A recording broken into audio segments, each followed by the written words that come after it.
Hi friends, 6ஆம் வகுப்பில் இயல் 5ல் கண்மணியே கண்ணுறங்கு அப்படிங்கிற ஹெட்டிங்கில் பார்க்க போகிறோம். பாடல்கள் மனிதத்திற்கு அமைதியையும் மகிழ்ச்சியையும் தருபவை. பாடலை பாடினாலும் மகிழ்ச்சி, கேட்டாலும் மகிழ்ச்சி. ஏட்டில் எழுதப்படாத இசைப்பாடல்கள் தமிழில் ஏராளமாக உள்ளன. தமிழின் பிறப்பு முதல் இறப்பு வரை ஒவ்வொரு நிகழ்வுகளிலும் பாடல்கள் முதன்மையான இடத்தை பெறுகின்றன. இந்நாட்டுப்புற பாடல்கள் தமிழர்களின் வாழ்க்கை முறைகளை படம் பிடித்து காட்டுகின்றன. அது என்னன்னு பார்க்குமா? நாட்டுப்புற படம். ஆராரோ ஆரிராரோ ஆராரோ ஆரிராரோ, நந்தவனம் கண் திறந்து நற்றமிழ் பூவெடுத்து பண்ணோடு பாட்டி சேர்த்து பார்ப்போற்ற வந்தாயோ, தங்கத்திலே தொட்டில் கட்டி தங்கத்திலே பூ இழைத்து செல்லமாய் வந்து உதித்த சேரநாட்டு முத்தேனோ. சேரநாட்டு முத்தேன்னா என்னது? முத்தேன்னா 3 தேன். அது என்னன்னா கொம்புத்தேன், மலைத்தேன், கொசுத்தேன்.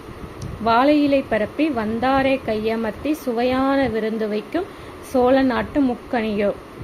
முக்கணினா என்னது? சோழ நாட்டோட முக்கணி. முக்கணினா மா, பலா, வாழை. குளிக்க குளம் வெட்டி குளம்வாழ அணை கட்டி பசியை போக்க வந்த பாண்டிய நாட்டு முத்தமிழோ. பாண்டிய நாடுனா முத்தமிழ். முத்தமிழ்னா இயல் இசை நாடகம். கண்ணே கண்மணியே கண்ணுறங்கு கண்ணுறங்கு. அப்போ சேர நாட்டு முத்தேனோ, சோழ நாட்டு முக்கணியோ, பாண்டிய நாட்டு முத்தமிழோ. நந்தவனம் பூஞ்சோலை. சொல்லும் பொருளும் பார்ப்போம்னா, நந்தவனம்னா பூஞ்சோலை, பார்னா உலகம், பன்னா இசை, இளைத்துனா பதித்து, இளைத்துனா பதித்து. அந்த இது பார்ப்போமா? முத்தேன்னா கொம்புத்தேன், மலைத்தேன், கொசுத்தேன். சேரநாடா. முக்கணினா மா, பலா, வாழை, சோழ நாடு. முத்தமிழ்னா இயல் இசை நாடகம், பாண்டிய நாடு. இதுல என்ன நூல்வெளி கொடுத்திருக்காங்கன்னா, தாலாட்டு வாய்மொழி இலக்கியங்களுள் ஒன்று. தாள் என்பதற்கு நாக்கு என்று பொருள். தாலாட்டுனா எப்படி பிரிக்கலாம்னா, தாள் பிளஸ் ஆட்டு அப்படின்னு பிரிக்கலாம்.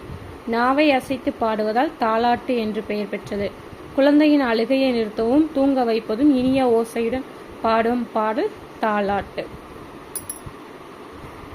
புக் பேக் பார்ப்போமா? பாட்டு இசைத்துனா பாட்டு பிளஸ் இசைத்து. கண்ணுறங்குனா கண் பிளஸ் உறங்கு. வாழை இலைனா வாழை பிளஸ் இலைனா வாழை இலை. கை பிளஸ் அமர்த்தினா கையமர்த்தி.